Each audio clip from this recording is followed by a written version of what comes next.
বাংলাদেশ বিমানের একটি বোয়িং 7879 উড়োজাহাজে রক্ষণাবেক্ষণে ভয়াবহ অনিয়ম এবং গুরুতর যান্ত্রিক ঝুঁকি থাকা সত্ত্বেও সেটিকে ভিভিআইপি ফ্লাইটে ব্যবহারের চাঞ্চল্যকর তথ্য সামনে এসেছে।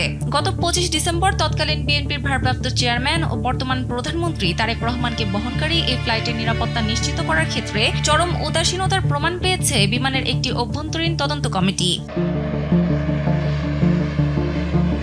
বিমানের উপপ্রধান প্রকৌশলী মোহাম্মদ মনসুরুল আলমের নেতৃত্বে গঠিত 3 সদস্যের কমিটি তাদের প্রতিবেদনে এই অনাকাঙ্ক্ষিত পরিস্থিতির জন্য প্রকৌশল বিভাগের প্রশাসনিক ব্যর্থতা ও পেশাদারিত্বের অভাবকে দায়ী করেছে।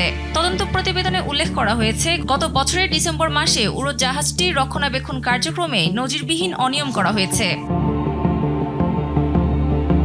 বিশেষ করে 10 ডিসেম্বর মাত্র 2.5 ঘন্টার মধ্যে রক্ষণাবেক্ষণ শেষ করা হয়, যা একটি আধুনিক বোয়িং 7879 উড়োজাহাজের জন্য নির্ধারিত সময়ের তুলনায় অত্যন্ত নগণ্য।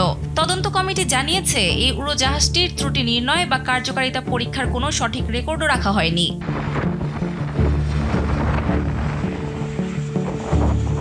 সবচেয়ে আশঙ্কার বিষয় হলো 15 দিনের ব্যবধানে একই যান্ত্রিক ত্রুটি 3 বার দেখা দিলেও সেটিকে গুরুত্ব দেওয়া হয়নি।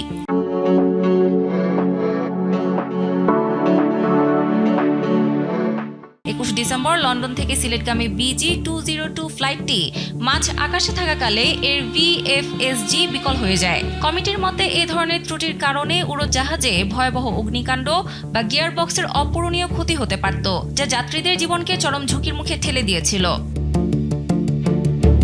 রক্ষণাবেক্ষণ ও মেরামতের এই অব্যবস্থাপনার ফলে রাষ্ট্রীয় এই সংস্থাটির প্রায় 26 কোটি টাকার আর্থিক ক্ষতি হয়েছে। তদন্ত কমিটি এই আর্থিক ক্ষতির জন্য প্রকৌশল বিভাগের অদূরদর্শিতাকে দায়ী করেছে।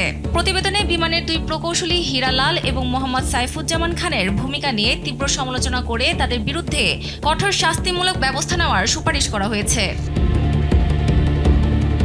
সংবেদনশীল কারিগরি ত্রুটি উপেক্ষা করাকে কমিটির সদস্যরা জানমালের নিরাপত্তার প্রতি চরম অবহেলা হিসেবে চিহ্নিত করেছেন। বিমানের সংশ্লিষ্ট বিভাগ প্রতিবেদনটি পাওয়ার কথা স্বীকার করলেও এ নিয়ে এখন পর্যন্ত কোনো আনুষ্ঠানিক মন্তব্য করতে রাজি হয়নি। সানজিদা ইসলাম, কালবেলা।